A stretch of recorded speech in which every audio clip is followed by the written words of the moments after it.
I'm going to go with Isaac in Ohio, who wants to talk about supernatural related to DMT. Okay, so Isaac. Hi, how's it going, guys? Doing good. Good. Okay, so let's just get right into it. So I think the consistencies between different DMT experiences specifically show evidence that they could bring you to an objective dimension. So like you take 3 aliens and put them on different parts of the Earth. Even though those are different places, they'll know it was the same place. One moon, one sun, bunch of humans. And that seems to be the case with DMT experiences as well. So given that people just going to something similar, where before Close Encounters of the Third Kind, we had some very interesting descriptions of people who had encountered aliens. And then after Close Encounters of the Third Kind, we have a bunch of people who have the exact same experience with aliens. So, and that's simply because of the cultural reference of the movie Close Encounters depicting aliens in a particular way. So how do you eliminate just social norms, so to speak, or social expectations influencing how people are experiencing DMT? That's a great question. And I think it's because it's not just consistent within DMT experiences. And this is key. You can make the argument that, if people are experiencing the same thing on DMT, it's just due to the same brain mechanisms. A weed high gets you a weed high. It doesn't mean weed is an objective dimension, right? But DMT and near-death experiences are highly correlated. And a lot of people say DMT causes near-death experiences, but that's not actually true. It's caused by different brain mechanisms like glutamate reuptake and things like that. So DMT doesn't play a role in near-death experiences. So different brain mechanisms are leading to roughly the same subjective experience. What you're describing is people took a drug which alters their perception, and you think that there's good reason to think that this ties to some sort of objective dimension. Yes, and I actually have a scientific theory to test. No, you fucking don't. You don't have a theory. Yes, I bet you have a hypothesis. But I bet you don't have a scientific theory. Fair enough. Yeah. Fair enough. Here's the thing. Theory in the colloquial sense. Here's the thing. The fact that a bunch of people experience something similar when doing something similar, don't you think that the common feature right there is those individuals and the human brain and the fact that we are similar creatures with similar brains that try to solve problems in similar ways and have similar experiences just in general? That would be true if it was just DMT, but DMT and near-death experiences can lead to the same state, and those are caused by different brain mechanisms. No. There's no. So this thing that you're pointing to, you're saying DMT can cause the same thing as a near-death experience state. There is no such thing as a near-death experience state. What happens is someone has an experience where their brain is deprived of oxygen and they go where it's closer and closer to death. And then at some point they regain consciousness and then their brain fills in the gaps and describes what happens. Okay, well, do you want to hear the hypothesis for testing this? Because we could talk about abstract ideas all we want. Wow, how confused. This is so confusing. If you ask me, would I like to hear your hypothesis? My answer is no, because what you started with is you believe that this could bring you to some sort of objective dimension. Well, when you're able to demonstrate that it does in fact do that, then I'm interested. But what you said was, do I want to hear your hypothesis for testing? That's so bizarre. Just describe how you would test this. Okay, so here's how you would test this. So there's these things called autonomous entities in the DMT realm that sometimes, like Terrence McKenna will call them machine elves, and they seem to have their own independent consciousness. How do you know they actually exist and aren't figments of your imagination? We don't know that until we scientifically test it, and here's how you could test it. Hang on. Okay. You started by calling them autonomous entities. How do you know they're autonomous entities at all? So the reason why it's worth considering that they could be autonomous entities is that's not what I asked. You said they were autonomous entities. You didn't say they could be autonomous entities. See, every time we dig in a little bit more, what we get to is a bunch of people took a drug and they reported certain experiences. And you, instead of honestly and accurately reporting those experiences as reports of entities that might be autonomous entities in a realm that could be an objective realm, instead you reported them as there are autonomous entities. So you're already utterly dishonest in how you're describing all of this before we even get to the test. My apologies, Matt. I definitely should have been more clear that this is not concrete and they could exist, but they also could be just of your imagination and drug induced. Here's the thing. You don't know that they could exist. You just said they could exist. The possibility that X can exist needs to be demonstrated. It's not just the case that, oh, this is necessarily possible. You have to demonstrate that it's possible, and you can't even do that. Yes. Well, that's what I wanted to propose to you is how you could test this. So, that's different. They're autonomous? No, that's different. You just said it's possible. How did you demonstrate that it's possible that there are autonomous entities that are in touch with people while they're on DMT? How do you demonstrate that's even possible? That is where the research experiment comes into play. So could I tell you the way that you could test this? Or do you want to? Sure. Let's see. How would you test something that could exist entirely in someone's brain? Okay, here's my idea. So if these entities are real, then we could be able to use them in this study. So you could send someone to the DMT hyperspace and tell them a number like 23. Send them to the what? Send them to the what? DMT hyperspace. Whoa. What is a DMT hyperspace? Because that sounds like a real thing that we should be able to like walk into, fly a ship into, or do something to. Yeah. So how do you prove that even exists? Yes, this is the idea. So No. So wait, which idea? Because we started with how do you prove autonomous entities? And then you said by going into the DMT hyperspace. And now I'm asking you to prove something like the DMT hyperspace. So we're going to put the conversation about autonomous entities on hold. And now you need to talk about DMT hyperspace, what it is, and how do we actually prove that exists? I'm going to let you answer Jim's thing. I have one. I'm going to let you answer Jim's thing, but I have one side question. What's the problem with just saying what's the problem with you just saying you like to fucking get high? Well, I'm fine with saying that as well. Then why would you bother saying more? What is this obsession that DMT fucking advocates have for saying, oh, this could be this realm and maybe there's some way to demonstrate it. Why can't you just say you like getting high instead of pretending like you're finding some alternate dimension with it? I definitely think that's a fair point, but I think it's worth exploring because that's, it could be true. So fine, explore it. It's not. Explore it, but you know, so all right, I'm gonna let you answer the question, Isaac, I promise. Do you have any scientific expertise in test methodologies regarding brain function?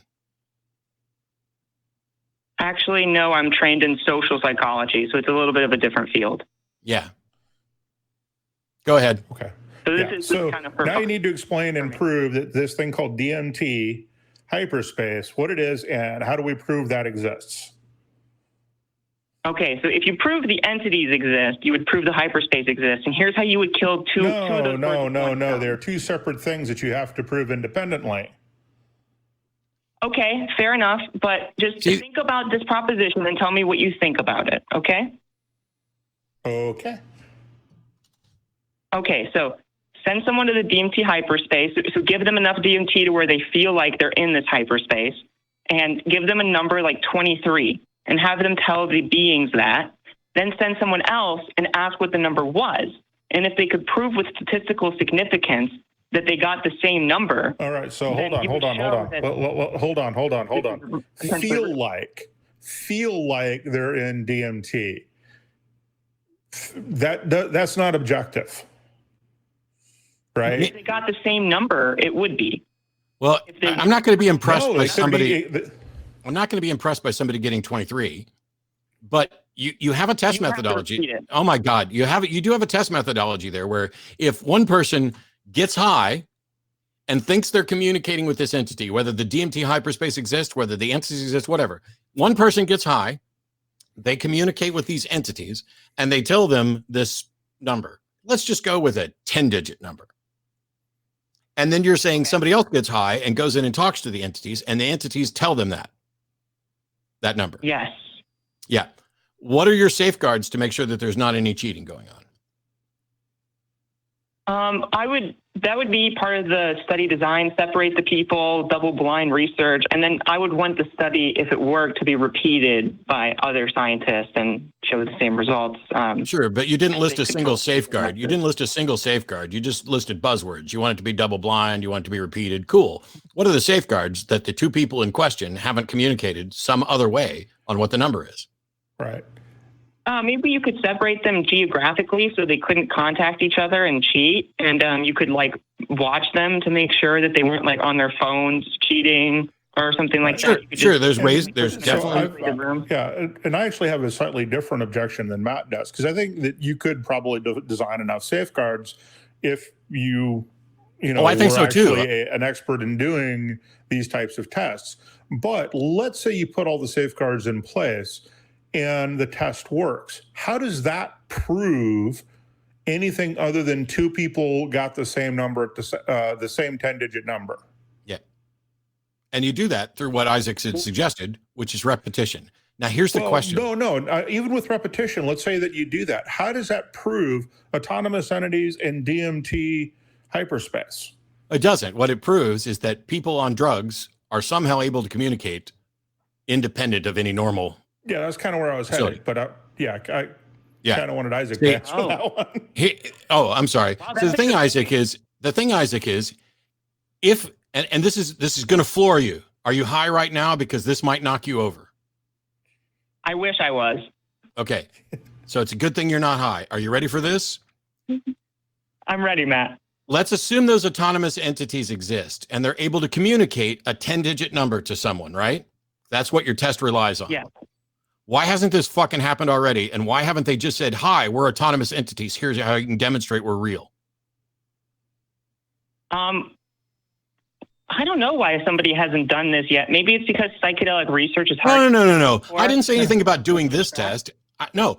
If people are communicating with autonomous entities, why can't the autonomous entities, why haven't they already given us information useful to confirming their existence? Why is it just a bunch of people who are high who think they're engaging with autonomous entities and they produce nothing of use?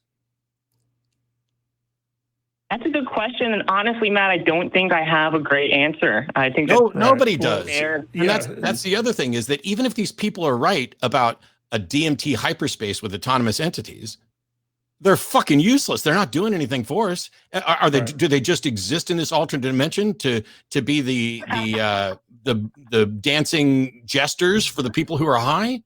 Come on now. This whole thing falls prey to the simplest. It's the same way as that the reason we can be pretty confident that there are no gods is from the argument from divine hiddenness. The notion that people have about gods isn't compatible with what we understand about reality. Meanwhile, out of all the people who've taken DMT, who've preached a sermon about DMT, people who've called the show about DMT, people who've called Sam Harris about DMT, all of these, and not one bit of information has ever come from any of them to confirm that there are these entities or that there is this hyperspace or anything about confirming it. It's all just, we all kind of feel like that's the case.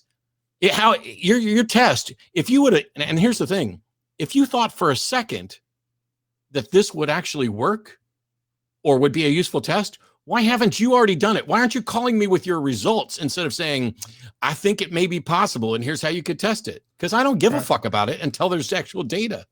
Yeah, because there's another problem with your entire test structure, and that is you're testing two things at the same time. And you have to get down to testing one thing. And then once you understand that one thing, you can start adding in more and more things to it to test the entire system. So the first thing you have to do is you have to get away from this, somebody feels like they're in a DMT hyperspace.